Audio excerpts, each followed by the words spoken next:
The last thing that we're going to talk about today is using roots to solve equations. So we've already done this to some extent. We have used square roots to solve quadratic or second degree equations. And we can use the same technique here. Remember that in order to use roots, the first thing we want to do is isolate the thing that is raised to a power. So far, it has only been something like an x raised to the second power, but now we're going to get bigger and bigger with our powers. So we have 4x to the fifth is equal to 128. We're going to start solving like we would with a quadratic. We want to isolate the thing that's raised to the power. Well, that thing is the x, and it's raised to the fifth power. So we want that on the left side by itself, and we do that by dividing both sides by 4.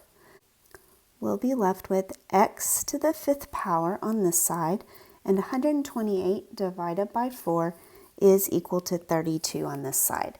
And now we're ready to use roots to cancel out our power. We have a power of 5, so we need to take a fifth root, and we'll do that to both sides. We will also take the fifth root of 32. Now, we learned whenever we were using square roots to get rid of x squared that the root and the power cancel each other, and the same thing happens here. The other thing you could think about is rewriting this in rational exponent form, and this expression could be written as x raised to the 5 over 5 power. Well, 5 over 5 is simply 1, and so x to the first power is just x. So we can rewrite this, canceling the fifth power with the fifth root, and that's going to give us x. And then we just need to evaluate the fifth root of 32, keeping in mind that this is an odd n value, and our a is greater than 0. Any way you look at it, if it's odd, we're looking for one root. Let's go to Desmos. In case you're not sure what the fifth root of 32 is, we'll evaluate it there. All right, here in Desmos, we're going to do an nth root with our n of 5 and our a value of 32, and we can see that that is equal to 2, so let's report that in our notes. All right, let's look at one more example. Example number 10 says x minus 3 raised to the fourth power is equal to 21. So again, we want to isolate the thing that's raised to the fourth power. Well, this whole thing that's in parentheses, the x minus 3, is what's raised to the fourth power, so it's already isolated. There isn't any adding, subtracting, multiplying, dividing that we need to do to get it by itself. It's already there. So in order to get rid of a fourth power, we need to take the fourth root so that these will cancel our root and our power. But if we do that on one side, we also have to take the fourth root of 21. Now is the time to go ahead and decide what form our answer is going to take. And we know that we have an even n value and our a is greater than 0. So remember, when we have a positive a, we're going to have two roots. We're going to have a plus and a minus root.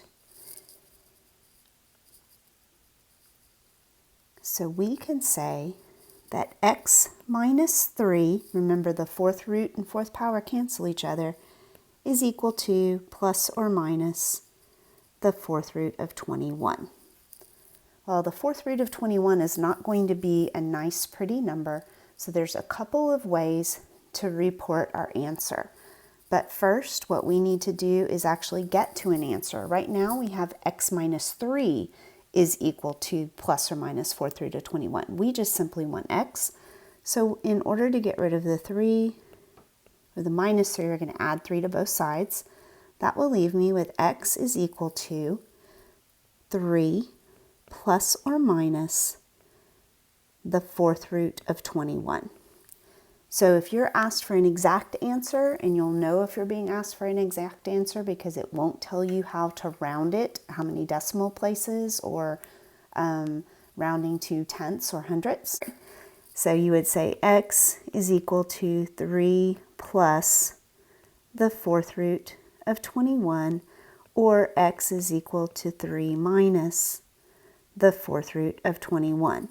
However, you can also approximate this. So I'm going to say or approximate.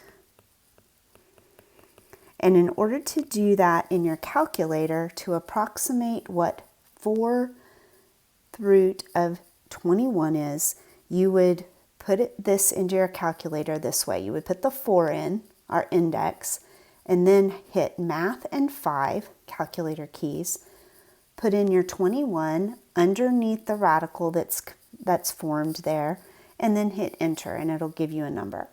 We're going to look at Desmos and do that same thing. So we want to evaluate the 4th root of 21 and find out what that is as a decimal. All right, using our nth root again with an n value of 4, and we have 21. It looks like it is about equal to 2.14, and that's rounding to the hundredths or the second decimal place. So let's use that to continue solving the problem. So 2.14.